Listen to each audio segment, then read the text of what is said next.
Give me some sugar, baby. Next up, Russ and I are going to review Army of Darkness. Don't be a primitive screwhead. Subscribe to us, like the video, and make sure you click that bell to get notifications, and we're going to show up with our boomsticks. Yeah. So Army of Darkness is coming out October 4th, 4K Ultra HD from Scream Factory in a collector's edition with a regular edition and a steel edition. We'll, talk a little bit about the disc and, what reviews have said a little bit later on in the video. And we're also going to play everyone's new favorite game show, Russ. Is there grease? Greasy cases regarding some Shop Factory discs. And you open it up, there's like a weird, almost like residue film on the inside of the case. Let me see if I can get camera 1, camera 2. I've got my copy right here, unopened. And we're going to open this up and we're going to look inside and see, is there grease? Just to speak on this movie for a little bit before we get into the disc. This movie, Russ, initially came out and was screened for audiences in 92, but came out in 1993. So it's about 30 years old at this point. Oh, that's gonna hurt! So we were around 10 when we saw this, when this came out. So this movie was directed by Sam Raimi, who at the time was only known for The Evil Dead, Evil Dead 2, and then Darkman, which is what he did right before this movie. Well, hello, Mr. Fancy Pants. And this was originally titled Medieval Dead. This is obviously, as we mentioned, the third in the Evil Dead trilogy. And in this film, Ash is sent back to the Middle Ages and battles the undead in an attempt to return to the present. And it stars the legendary Bruce Campbell. Since this time that this has come out, it's spawned television show, it's spawned video games, comics, and most of the things that it has spawned pretty much sees, I feel like, Bruce Campbell in the iteration of the character from Army of Darkness. Like he's kind of like just continues to lean in on how outrageous the version of this character is from this film. Oh yeah, Ash from Evil Dead 1 and 2 is gone. I'm basically a loudmouth, ugly tourist in 1300 England. And I remember I was so pumped to see this trailer on television because I was already, as you were already, a fan of Evil Dead 2. I wasn't. You weren't? Okay. No. I don't know you at all. Speak for yourself. I clearly don't know you at all. So let me speak for myself. I'd already known Evil Dead 2 for maybe a couple of years at that point. Never in my wildest dreams did I ever think that a sequel for this movie would be made or that it would be one that would have a trailer on television. So when I saw Bruce Campbell, and it took me a second to realize, like, holy shit, this is that movie. Not like, oh, he's in a new movie. Yeah. My mind was freaking blown. I saw this in the theater day one. I made my mom take me to go see it. I saw it when I was 10 or 11. I watched it on pay-per-view. Mm-hmm. And I had never heard of Evil Dead or Evil Dead 2 yet. So I just watched Army of Darkness like it was its own original movie. Oh, okay. I had no idea it was a sequel. This movie clearly was much more a departure from Evil Dead 1 and Evil Dead 2, not just in budget, but also like scope. Like this one has like big set pieces and, a lot of... Well, you said the whole setting changed. Yeah, the whole setting changed, exactly. The whole genre changed. Yeah, there's like fight choreography. There's like all kinds of stuff that have to go into it. What is one thing that you really love about this movie, Russ? What are you going to say negative about any of the original three Evil Deads? Oh, I know. I mean, sure. I will say it's my least favorite. Fuck out of my face. I prefer Evil Dead 1 and 2 over Army of Darkness. I'm more of a horror guy. I'm more of a cabin in the woods guy. So Evil Dead 1 and 2 are in my heart. Ash being more of a dick.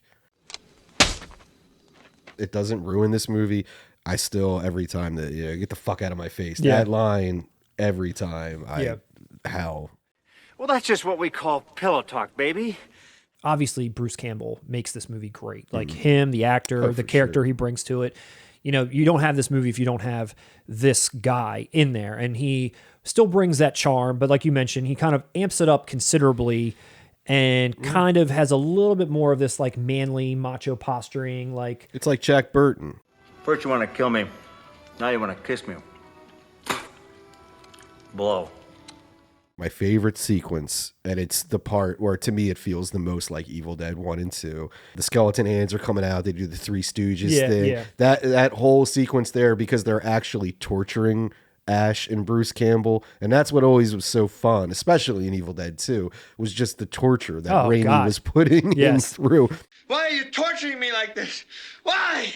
100%. I was going to say the exact same thing. The amount of punishment that he goes through in Evil Dead 2 is a staple. Oh yeah. And because it's just like, it's never ending. And then for them to bring we're gonna just break a plate over your head. No, break like 10 of them. yeah, just keep going. Flip yourself over. You know, like do all kinds of weird, like just hurt yourself. Like bookcases are falling on him. He sits in a chair, it breaks. It's like there's so many bad things that happen to It's that Three him. Stooges influence. In Evil Dead 2, again, they're leaning into horror, but they have comedic parts to kind of like break it up, but this one's like a full-blown comedy. And we thought, well, if we're going to make a horror movie, let's not fool around. Let's really give them a blood and guts and give it to them right in the face. And so we've been slowly kind of injecting horror into them. And so now we're going to try and extract the horror out of them and make it and try making just a comedy. Yeah, it's just great, like slapstick comedy. And again, it's all on Bruce Campbell's shoulders. Like it all has to rest on him for it to work. But It really does. I mean, gee, he's in every scene. he is. I don't think he's carrying this thing. Yeah. What I do think they managed to handle well is just the evolution of the material. Like how they obviously had this story in mind where Bruce Campbell's going to get sent back in time and have to deal with this shit all over again. End of Evil Dead 2. So now they've got to take that little nugget and say, okay, well, what do we do with it? And they really crafted a huge like movie to go with it. And I feel like even though it might not be anyone's favorite of the three,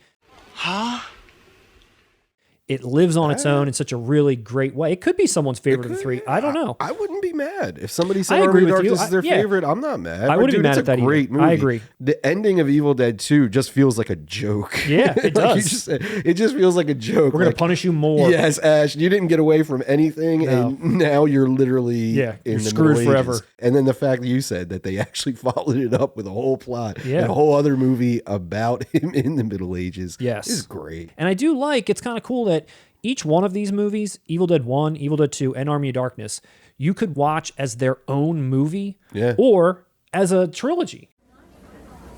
Basically. I think what's so special about Evil Dead 1, 2, and Army of Darkness, man, it's that love. You just feel it. You feel like these are friends who grew up together since childhood. Sam Raimi's doing what he loves. They get to torture his best friend, have some laughs. Like you feel it. It's in the film itself. Great heart, great sense of humor. Everything about it is great. I think as a whole, it's a really well executed movie on a fairly modest budget at the time. And I think it stands the test of time. Sam Raimi, after this movie, went on to direct The Quick and the Dead, A Simple Plan, For the Love of the Game, and The Gift. And then he struck gold with Spider-Man. You know what, Sam? We like your Spider-Man movies. Who wins the next Evil Dead? Sam said this himself. He's like, I can't believe it. These movies make $1 billion, and all they want to know is when's the next Evil Dead.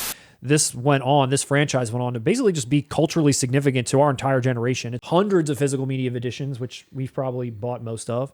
Seems fairly obvious.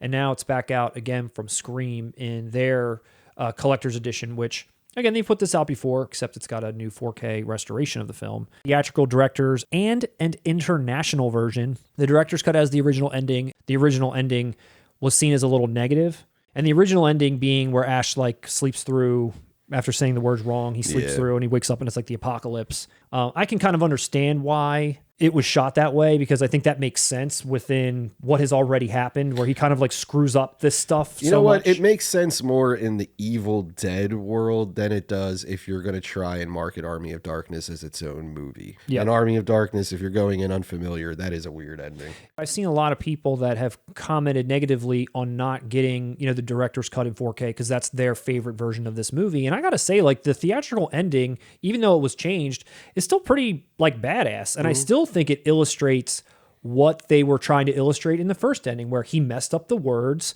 because he's a bumbling sort of idiot when it came to that stuff. And the evil is back anyway. Did you say the words right this time? Well, maybe I didn't say every single tiny little syllable, no, but basically I said them, yeah. Once this was announced, people were pretty pissed that you were only getting theatrical in 4K. And Shout's website was getting spammed with all kinds of hate comments until they finally did respond. And they were like, this is the only version that we had all of the elements at our disposal to restore.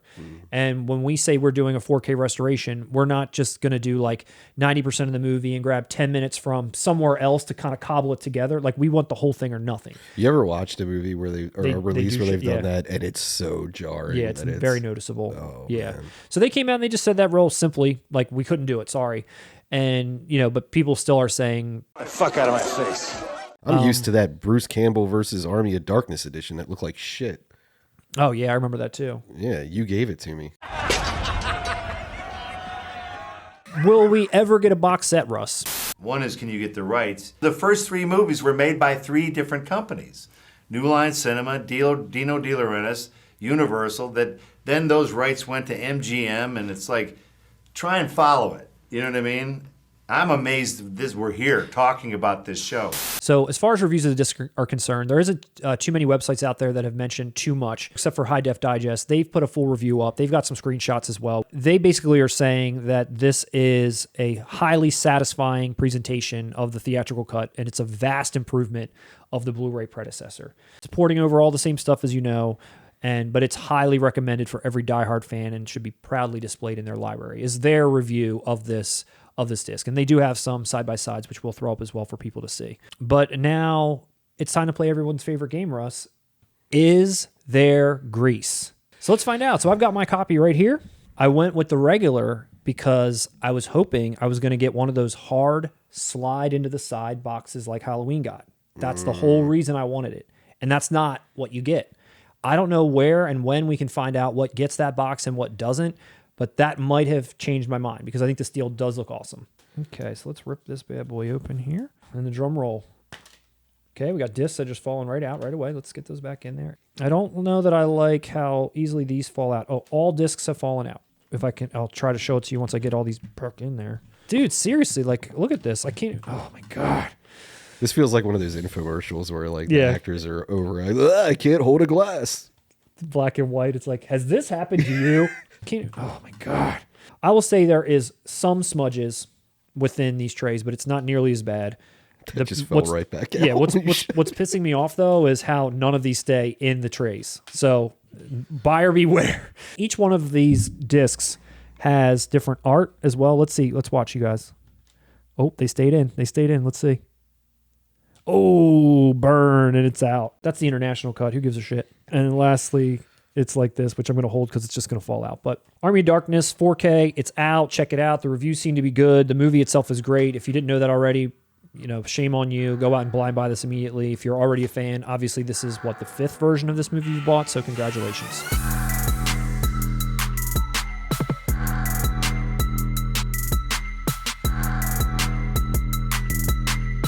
Same thing. I'm on Burn Notice. 7 years on that show. Almost a decade. One of the best top shows on cable.